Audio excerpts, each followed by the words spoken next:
रामदास आठवले आता आपल्यासोबत आहेत. सर, शपथ घेताना तुम्ही काहीसे भावनोत्कट झालेला होतात, तुम्हाला नाव आठवलं नाही, नेमकं काय झालं होतं? म्हणजे सगळ्या भावना दाटून आल्यामुळे झालं ते?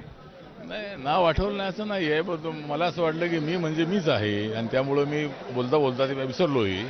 थोडा मला डोळ्याचा त्रास होता, ते मला ट्रीटमेंट लवकर काही घेता आली नाही.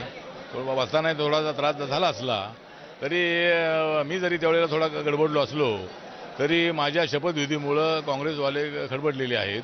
त्यामुळं एक तर ठीक आहे, तर मी माझं काम चांगलं करणार आहे. नरेंद्र मोदींनी माझ्यावर जबाबदारी जी सोपवतील ती एमओएस म्हणून मी पार पाडणार आहे आणि लोकांसाठी मी काम करत राहणार आहे. तुमचा वेश हा नेहमी काहीतरी खास असतो. आज देखील तुम्ही एक निळ्या रंगाचा फेटा परिधान केलेला होता. काय त्या पाठीमागचं लॉजिक होतं?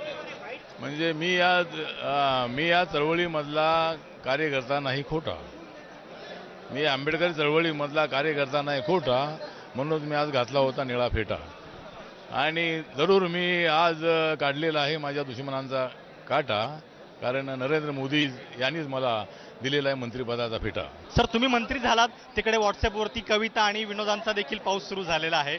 या लोकांना तुम्ही काय सांगाल नेमकं? नाही, मलाच नव्हे तर माझ्या सर्व कार्यकर्त्यांना आणि देशभरातल्या जनतेला माझ्या मंत्रिपदाची होती हौस, म्हणूनच पडू लागलेला आहे कवितांचा पाऊस.